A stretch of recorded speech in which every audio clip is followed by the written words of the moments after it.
ओवाळणीच्या तपकात शंभूराजांचे रक्तानं माखलेलं ते शिर.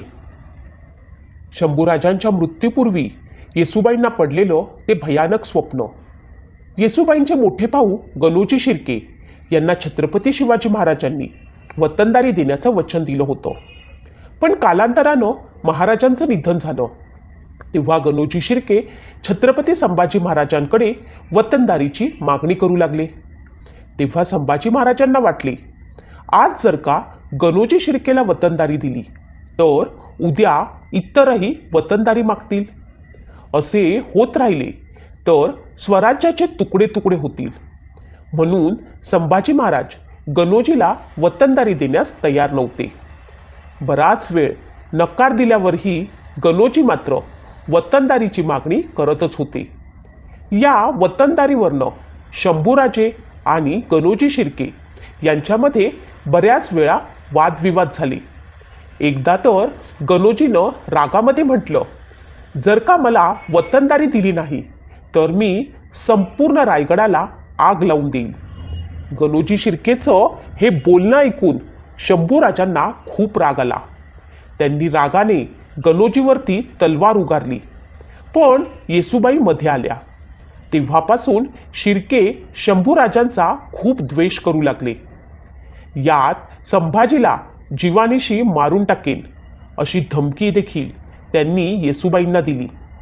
तुझ्या डोईवरचं कुंकू मिटवल्याशिवाय मला चैन पडणार नाही असेही गणोजी येसूबाईंना म्हणाला. तेव्हापासून येसूबाईंच्या जीवाला नुसती हुरहुर लागून राहिली होती. या गोष्टीचा त्यांच्या मनाला खूप मोठा धक्का बसला होता. आता त्यांच्या मनी रात्रंदिवस फक्त शंभूराजांचाच विचार असत असे. एका रात्री त्या खूप गाढ झोपेत होत्या. तितक्यात पाण्यात काहीतरी धपकन कोसळल्याचा आवाज आला. येसूबाईंचे डोळे गपकन उघडले. त्या बिछायतीवरती लगेचच उठून बसल्या. पाठीमागच्या नदीमध्ये एखादी झाडाची मोठी फांदी पडली असावी असा अंदाज त्यांनी लावला. महालातले चिकाचे पडदे हलक्या वारानं सळसळत होते. त्यांना बांधलेल्या बारीक घुंगरांचा आवाजही आज अनोखा वाटत होता. चिरंगणातले तेल संपत आलेले. मगाच्या त्या आवाजानं वाड्यावर बांधलेली घोडी किंकाळली होती. पुन्हा शांतही झाली होती. दमले भागलेले शंभूराजे बिछायतीवरती एखाद्या लाकडाच्या मोळीसारखे तसेच शांत पडलेले. येसूबाईंना दरदरून घाम फुटला होता. त्यांच्या मुखातून एक शब्दही लवकर बाहेर पडत नव्हता. असं महाभयंकर स्वप्न त्यांनी उभ्या आयुष्यामध्ये कधीही पाहिलं नव्हतं. मेंदूची स्वप्नांची तुटलेली साखळी जोडण्याचा त्या आता प्रयत्न करत होत्या. डोक्याला खूप ताण दिल्यानंतर ती धुसर स्वप्न अस्पष्टपणे त्यांच्या मनचक्षुसमोर पुन्हा एकदा तरंगू लागलं. अशी राक्षसी भाऊबीज कोणत्याही बहिणीनं स्वप्नातही चिंतिली नसेल. येसूबाईच्या सर्वांगातून अजूनही घाम पाझरत होता. भाऊबीजेसाठी त्यांनी घातलेली सुंदर रांगोळी, भाऊरायासाठी ठेवलेला चंदनाचा पाट, तबक आणि ओवाळणी. पण त्यांना समोर त्यांचा भाऊ नाही तर एक कोळशाचा ढीग दिसला होता. जणू तो कोळसा नुकताच निखाऱ्यातून बाहेर पडला होता आणि लगेच भिजवलेले धपापते कोळसे. ओवाळणीच्या त्या सुवर्ण तपकाजवळ असलेले ते मनगट मात्र त्यांनी ओळखले होते. त्या मनगटावरील सर्पाच्या आकाराची ती सुवर्ण कंकणं निश्चितच गणोजी दादांचे होते.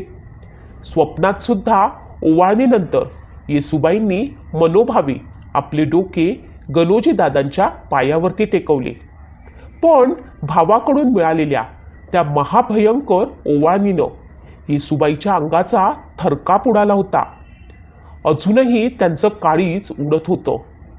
ते तबक, ती ओवाळणी, रेशमासारखे लांब लचक केस, ताज्या रक्तानं चिकटलेली ती कोरीव दाढी, अर्धवट मिटलेले एखाद्या कोरीव शिल्पासारखे डोळे, तबकामध्ये सांडलेलं ते रक्त.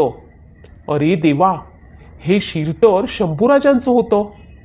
ते सारं आठवल्यामुळे येसूबाईंना असं वाटलं खूप मोठ्यानं किंकाळी फोडावी, परंतु बाजूलाच गाढ झोपी गेलेल्या शंभूराजांकडे त्यांची नजर गेली.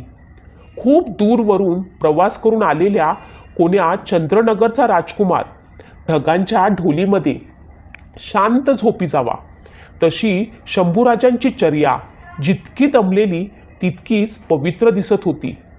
आता येसूबाईंचा जीव कोंडला गेला होता.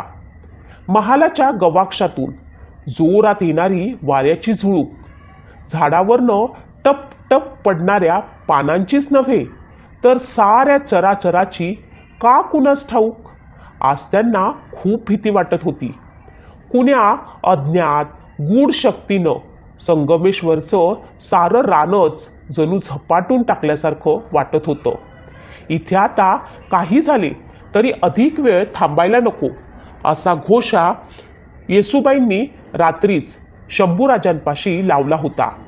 रात्रीची ती महत्त्वाची मसलत उरकली तेव्हा शंभूराजे आपल्या सहकाऱ्यांना म्हणाले, ज्यांना शक्य असेल त्यांनी आत्ताच निघा. उद्या तिन्ही सांजांपर्यंत नेमून दिलेल्या जागेवर जाऊन दाखल व्हा. त्याप्रमाणे काही पथकं संगमेश्वरामधून बाहेर पडली, परंतु शंभूराजांचे पाय मात्र रेंगाळले होते. त्यांनी हरदोजी यादवला त्याचा निवाडा ऐकायचं वचन दिलं होतं. अनेक गोरगरिबांना न्यायदान हवं होतं. हे सारं आवरायचं आणि सकाळी न्याहारीच्या आतच संगमेश्वरमधून बाहेर पडायचं, असं शंभूराजांनी निश्चय केला होता. येसूबाईंनी तेव्हा लगेचच निघायचा आग्रह धरला. तेव्हा मालोजी बाबा म्हणाले, सुनबाई, कशाला रातची गडबड करता? उद्या सकाळीच निघू सारे. तसं नाही, पण मामनजी, ऐक पोरी, घाटावरचा रात्रीचा प्रवास करताना काही वाटत नाही. आभाळातल्या चंद्र आणि चांदण्या दिवट्या धरल्यासारखा प्रकाश दाखवतात. पायाखालच्या गरम मातीत पण पावलांना धोका नसतो. पण मग इकडं कसली भीती आहे मामनजी? ही कोकणची वस्ती आहे पोरी. वर झाडाझुडपातच गच्च छप्पर आहे. इथं चंद्र आणि चांदण्या सोबतीला नसत्यात. या रानात फुरस, मन्यार, जळवा अशा नाना जातींचा रात्री वावर असतो. शृंगारपुरात लहानाची मोठी झालेली पोर तू. काही न्यारं सांगायला हवं का मी? आता साऱ्यांचाच आग्रह सुरू झाला. पण कुठल्याही परिस्थितीत भल्या पहाटे आम्ही निघणार आहोत, अशी कल्पना येसूबाईंनी संगमेश्वरच्या सुभेदाराला दिली होती. पालख्या, मेने आणि मळकट देह यष्टीच्या भोयांना तयार राहायला सांगितलं होतं.